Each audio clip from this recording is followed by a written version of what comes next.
Engkau dalam hidup kami Tuhan. Sebab kami tahu pengenalan kami akan membawa kami berani terus berjalan bersama dengan Engkau. Sebab kami kenal siapa yang kami sembah. Sebab kami menaruh hidup kami percaya kepadamu. Sehingga bahkan ketika Engkau membawa kami ke tempat-tempat yang kami belum tahu dan kami belum kenal, kami akan berani melangkah ke situ. Sebab Engkau yang jalan bersama dengan kami. Bahkan Kau Tuhan yang berjalan di depan kami, membuka setiap jalan-jalan buat kehidupan kami. Oh Tuhan yang tidak pernah meninggalkan kami. Oh Tuhan yang setia dengan setiap janji-janji-Mu. Karena itu perkenalkan diri-Mu lebih lagi, supaya kami berani menaruh dan belajar percaya kepadamu. Bicara Tuhan, dan kami mendengar di dalam nama Tuhan Yesus. Amin. 1 Samuel 17 ayat yang ke-34 sampai dengan ayat yang ke-39. 1 Samuel 17 ayat 34 sampai dengan ayat yang ke-39. Mari kita baca bergantian. Perempuan baca ayat 34, laki-laki baca ayat 35, lalu bergantian sampai ayat 39. Ketemu? Bawa handphone. Ya, 1 Samuel 17, 34. Perempuan bisa baca duluan. 2, 3. Tetapi Daud berkata kepada Saul, "Hambamu ini biasa mengembalakan kambing domba ayahnya. Apabila datang singa atau beruang yang menerkam seekor domba dari kawanannya, aku mengejarnya." Oh, sebentar, cuman saya beda.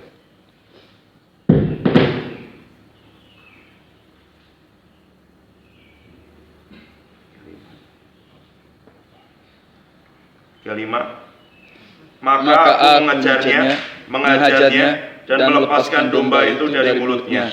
Kemudian apabila ia berdiri menyerang aku, maka aku menangkap janggutnya, lalu mengajarnya dan membunuhnya. baik singa maupun beruang telah diajar oleh hambamu ini. Dan orang Filistin yang tidak bersunat itu, ia akan sama seperti salah satu daripada binatang itu, karena ia telah mencemooh barisan daripada Allah yang hidup. Pula kata Daud, Tuhan yang telah melepaskan aku dari cakar singa dan dari cakar beruang, Dia juga akan melepaskan aku dari tangan orang Filistin itu. Kata Saul kepada Daud, pergilah, Tuhan menyertai engkau. Lalu Saul mengenakan baju perangnya kepada Daud, ditaruhnya topeng tembaga di kepalanya, dan dikenakannya baju sirah kepadanya. Lalu Daud mengikatnya pedangnya di luar baju perangnya. Kemudian ia bergeria berjalan, sebab belum pernah dicobanya. Maka berkatalah Daud kepada Saul, aku tidak dapat berjalan dengan memakai ini, sebab belum pernah aku mencobanya. Kemudian ia menanggalkannya. Saya melanjutkan yang minggu lalu.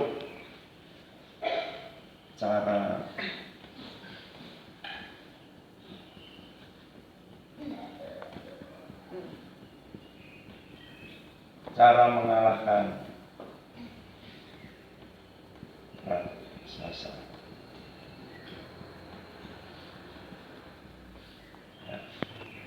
Jadi perhatikan ayat yang ke-34. Hambamu ini biasa mengembalakan kambing domba ayahnya. Setiap kali singa atau beruang datang menerkam seekor domba dari kawanannya, aku mengejarnya, memukulnya, dan melepaskan domba itu dari mulutnya. Ketika ia menyerangku, aku mencengkram janggutnya lalu memukulnya sampai mati.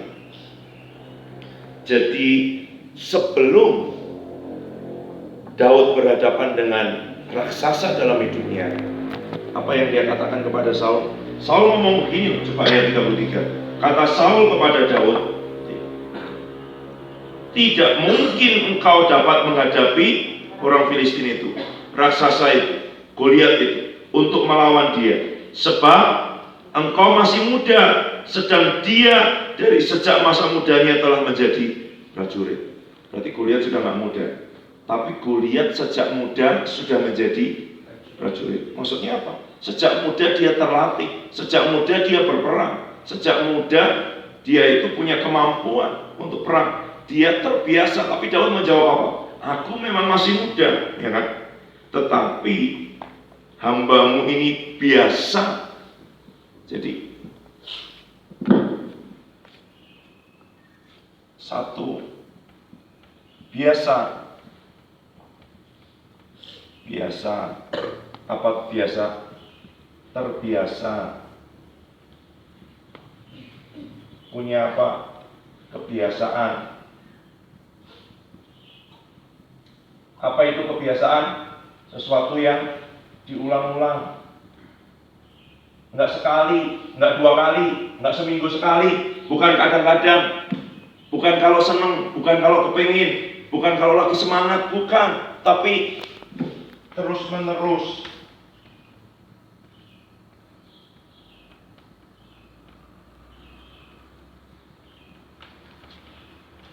Daud bilang, oke, memang dia prajurit sejak mudanya, memang dia terlatih sejak mudanya. Aku, tapi juga terbiasa, punya kebiasaan. Aku ulang-ulang, terus-menerus. Aku juga terlatih. Daud ngomong gitu. Jadi sebelum dia ketemu Goliat, gak tiba-tiba tuh, kamu gak pernah ngapa-ngapain, tiba-tiba kamu ketemu Goliat, ya kamu akan seperti bangsa Israel yang lain. Bahkan Saul yang sudah melewati peperangan-peperangan, dia tidak berani melawan. Padahal Goliat cuma nantang apa? Satu aja lawan aku. Kalau satu itu menang, maka kalian menang. Gak perlu perang. Tapi Daud menjawab, meskipun dia sejak masa mudanya itu jadi tentara dan berperang, tapi aku ini juga terbiasa terus-menerus apa? Mengembalakan kambing domba ayahnya. Berapa kambing dombanya? 2-3 ekor, ya kan? Kakaknya bilang gitu. Kamu tinggalkan ke siapa kambing dombamu 2-3 ekor? Mungkin nggak 2-3 ekor sih, tapi itu ngecek. Kamu diberi kepercayaan nggak seberapa, gitu, ya kan? Nggak seberapa. Bukan pengembala yang sampai ribuan, ratusan, nggak, sedikit. Kakaknya bilang 2-3 ekor. Kalau 2-3 ekor, ya kan? Dilakukan dengan apa? Terbiasa, kebiasaan diulang-ulang. Dia lakukan dengan bertanggung jawab. Setiap hal yang kecil yang Tuhan percayakan, dia lakukan dengan bertanggung jawab. Dia lakukan dengan kesetiaan. Buktinya apa? Buktinya ayat 34. Apabila datang singa atau beruang menerkam seekor domba dari kawanannya, ya, 2-3 ekor diterkam 1, sisa 2. Kalau 2, sisa 1, ya kan? Aku mengejarnya, menghajarnya, dan melepaskan domba itu dari mulutnya. Jadi ketika datang singa atau beruang, dia bukan lari, tapi dia mengejar, menghajar, dan melepaskan domba itu. Domba kalau sudah diterkam kemungkinannya nggak selamat sih sebenarnya. Nggak selamat. Tahu dari mana? Coba buka ini dengan saya sebentar.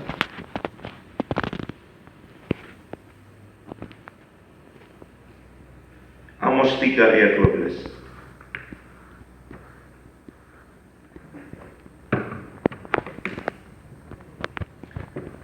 Amos pasal 3 ayat 12.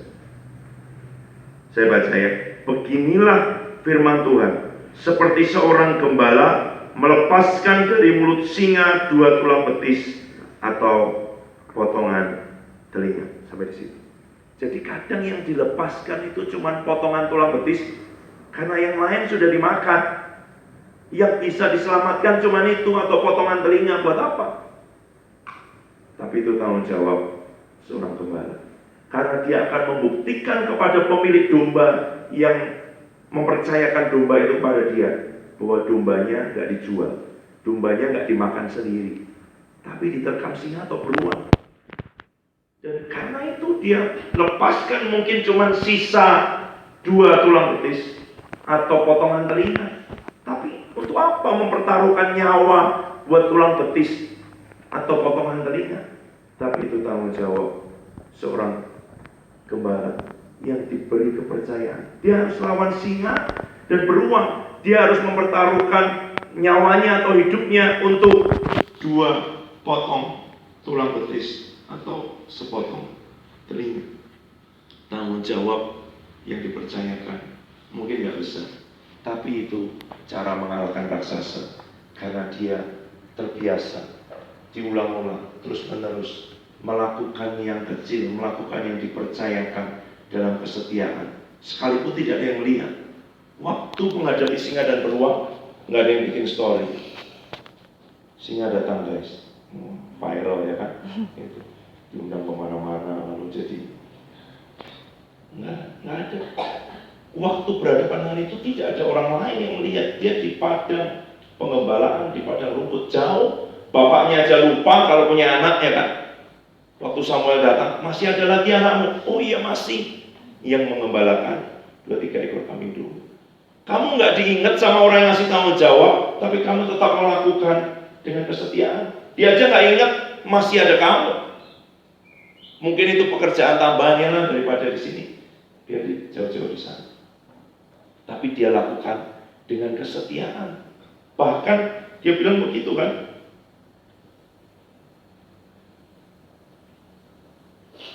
Ayat 36. Hambamu ini telah membunuh singa. Ayat terjemahan baru biasa. Baik singa maupun beruang telah dihajar oleh hambamu ini. Dan orang Filistin yang tidak bersunat itu, ia akan sama seperti salah satu daripada binatang itu. Jadi dia biasa apa? Setia dengan tanggung jawab yang dipercayakan.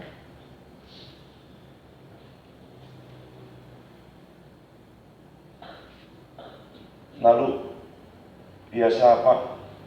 Menghadapi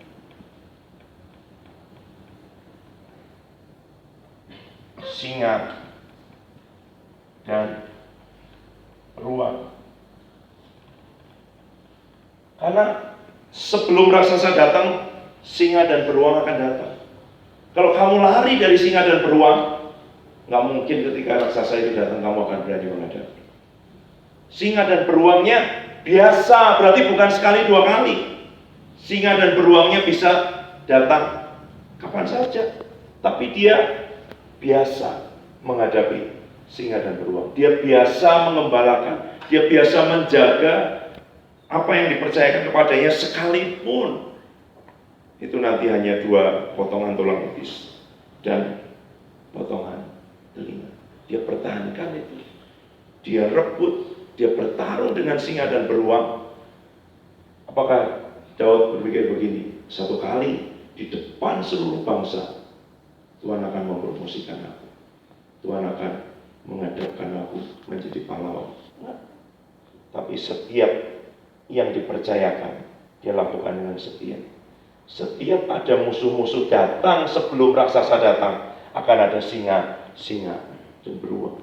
Jadi dia tidak tiba-tiba, raksasa tidak tiba-tiba. Kenapa banyak orang lari dan takut dari raksasa? Karena singa-singa dan beruang dihindari. Singa dan beruang ini ujian, singa dan beruang ini tantangan-tantangan kecil setiap hari yang datang. Kalau kita tidak taklukkan dan kejar, lakukan tanggung jawab yang diberikan, nggak mungkin ketika raksasa itu datang, kita akan berani menghadapi. Dasarnya apa? Coba lihat ini. Ayat 37. Pula kata Daud, Tuhan yang telah melepaskan aku dari cakar singa dan dari cakar beruang, Dia juga akan melepaskan aku dari tangan orang Filistin itu, dari tangan raksasa. Pengalamanmu pribadi dengan Tuhan di level-level sebelumnya, di hal yang lebih kecil, di tanggung jawab yang lebih kecil, kamu mengalami Tuhan. Dia terbiasa, dia punya pengalaman, tapi dia tidak bersandar kepada pengalamannya. Dia tahu bahwa yang melepaskan dia, yang memberi dia kemampuan menghadapi singa dan beruang adalah Tuhan. Daud punya pengenalan akan Tuhan, bahwa Tuhan itu yang melepaskan dia dari cakar singa dan beruang. Dan karena dia kenal dengan Tuhan itu, ya kan, maka dia percaya bahwa Tuhan yang sama akan bisa melepaskan dia, membawa dia menang terhadap Goliat terhadap raksasa itu. Ini yang dibilang kepada Israel. Dia menunjukkan perbuatan-perbuatannya. Tapi kepada Musa dia memperkenalkan jalan-jalan. Kita semua bisa nonton, ya kan? Pertandingan semifinal Piala Asia. Saya nggak nonton, tapi saya begitu bangun tidur saya lihat beritanya ternyata kalah 2-0. Sama nggak antara kalian lihat dengan saya baca berita? Beda dong. Kamu habiskan 2 kali 45 menit untuk nonton teriak-teriak, nggak ngerti hasilnya, ya kan? Tapi pemainnya yang latihan berbulan-bulan, pelatihnya yang melatih berbulan-bulan dan bertahun-tahun. Beda nggak prosesnya dengan kita yang nonton 2 kali 45 menit? Beda.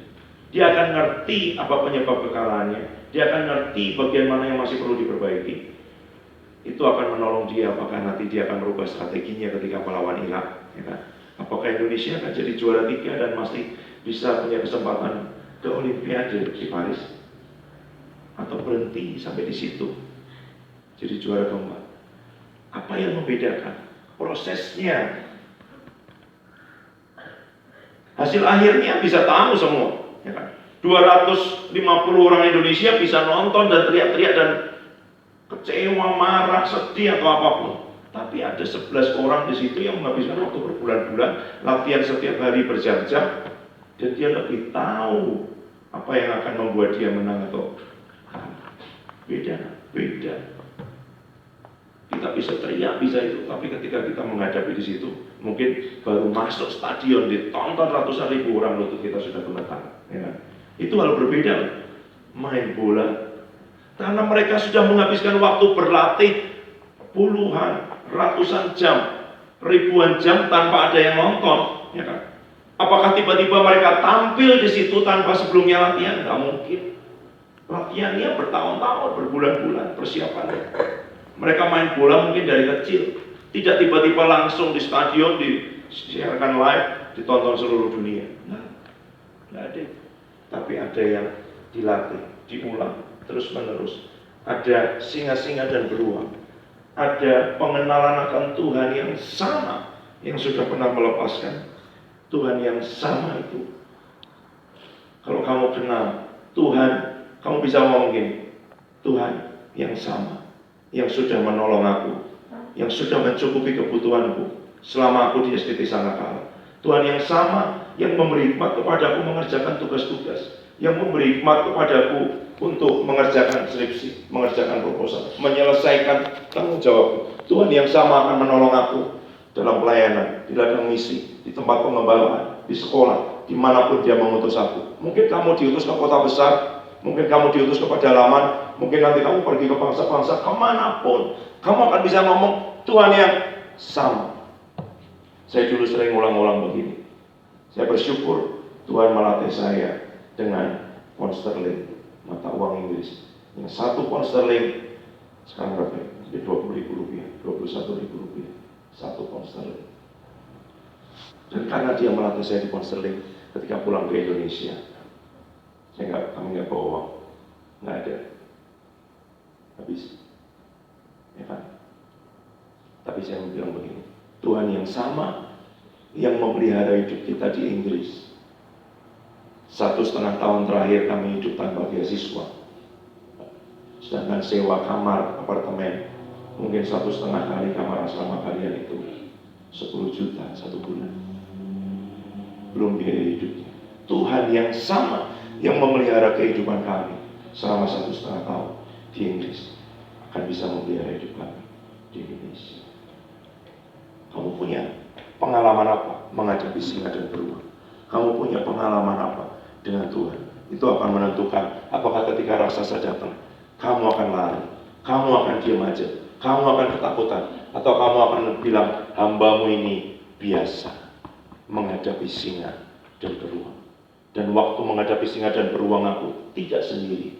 Ada Tuhan yang melepaskan aku. Ada Tuhan yang memberkati hidupku. Ada Tuhan yang menjaga hidupku. Ada Tuhan yang memelihara. Ada Tuhan yang menolong. Kamu bisa ngomong itu. Itu akan jadi dasarmu ketika raksasa itu datang. Jangan pernah berharap tiba-tiba kamu akan berdiri melayani di depan ribuan orang, kamu akan Renat Bonke tidak tiba-tiba KKR di depan 3,5 juta, 2,5 juta, 4 juta orang.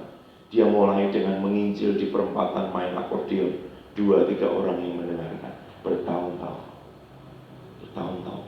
setia, karena dia tahu itu panggilannya. Pergi ke Afrika, memberitakan Injil. Sampai Tuhan bilang begini, sekarang buat KKR besar, Tuhan, lembagaku gak boleh begitu.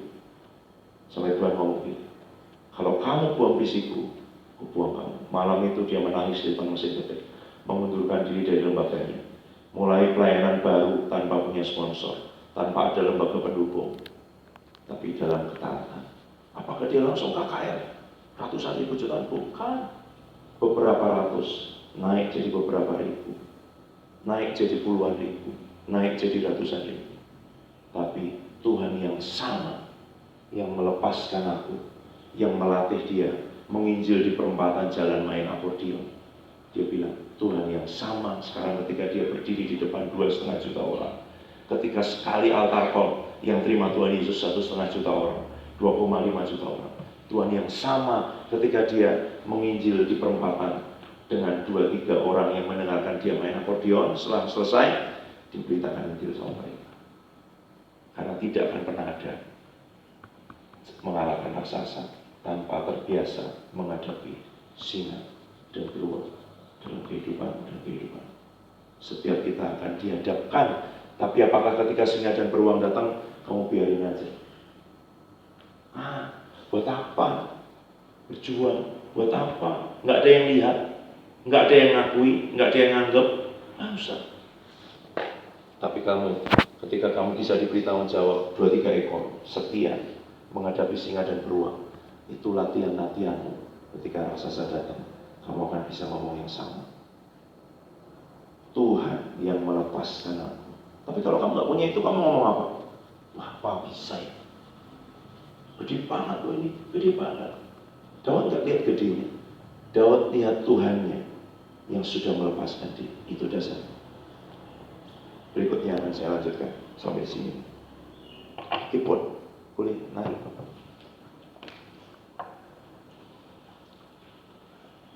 Mari datang ke Tuhan pagi hari ini dan ngomong begini, Tuhan, setiap tanggung jawab kecil, kepercayaan apapun, pelayanan weekend, work blessing, kepercayaan, tugas-tugas yang diberikan kepadaku, yang orang lain nggak lihat, ya kan?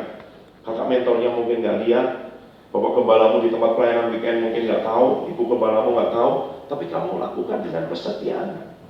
Kamu datang tepat waktu, kamu datang lebih awal, kamu kerjakan sesuatu tanpa disuruh, kamu diberi kepercayaan anak sekolah minggu, mungkin itu cuma 4 orang, 3 orang, kamu lakukan dengan kesetiaan.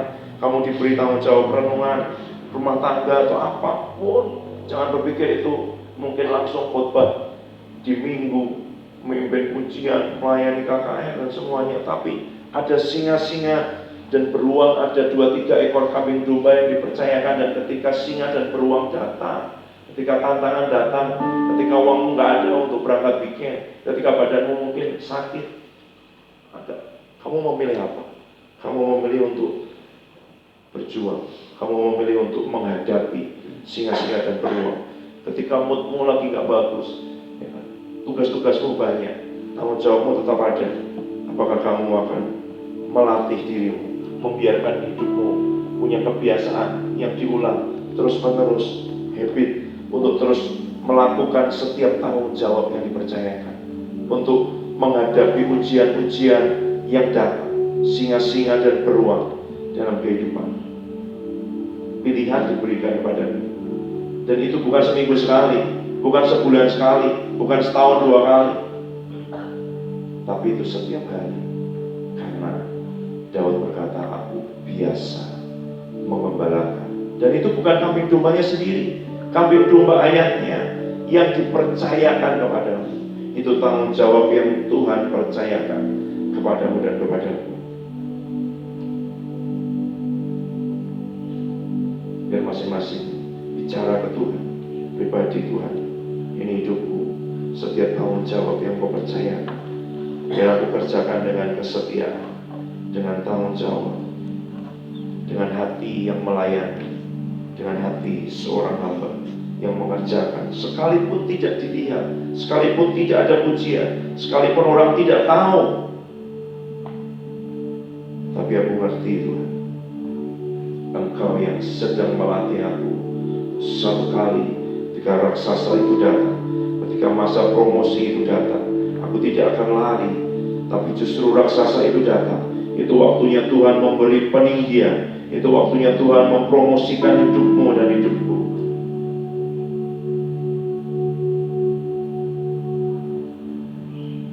Dan ini kehidupan kami Tuhan, ini masa muda kami, ini masa-masa ketika Engkau mempersiapkan hidup kami, memberikan kami tanggung jawab kecil yang akan melatih kebiasaan, melatih habit yang baru di hidup kami, menggantikan semua kemalasan, menggantikan semua ketakutan, menggantikan semua kecurigaan, menggantikan semua ketakutan dengan pengenalan akan Tuhan. Sehingga saatnya kami akan berkata, Tuhan yang sama yang sudah melepaskan aku dari cakar singa dan beruang akan memampukan aku menghadapi raksasa itu. Tuhan yang sama, Tuhan yang aku kenal, Tuhan yang aku alami setiap hari dalam hidupku. Bicara Tuhan di hidup setiap kami di tempat ini.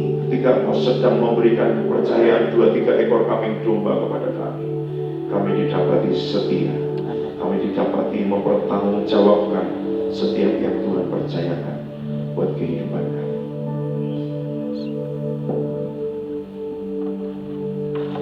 Aku punya Tuhan yang besar, yang telah berjanji dan sanggup memenuhi imanku, bersepakat percaya kuasanya. Ku terima sekarang kemenangan darimu. Aku punya Tuhan yang besar, yang telah berjanji dan menggenapi imanku, bersepakat percaya kuasanya. Ku terima sekarang kemenangan darimu. ku terima sekarang kemenangan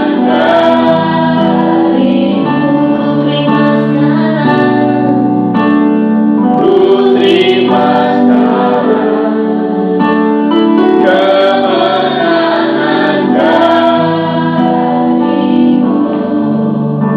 Kami bersyukur Tuhan, ajari kami, didik kami, proses kami, bentuk kami di tempat ini setiap hari Tuhan.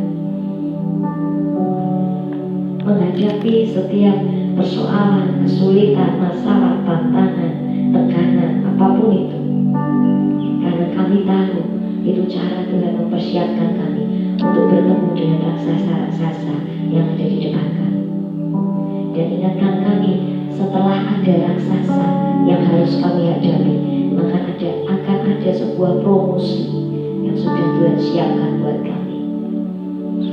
Akan ada sebuah berkat yang besar yang menanti kami setelah raksasa yang besar yang kami hadapi dalam hidup kami.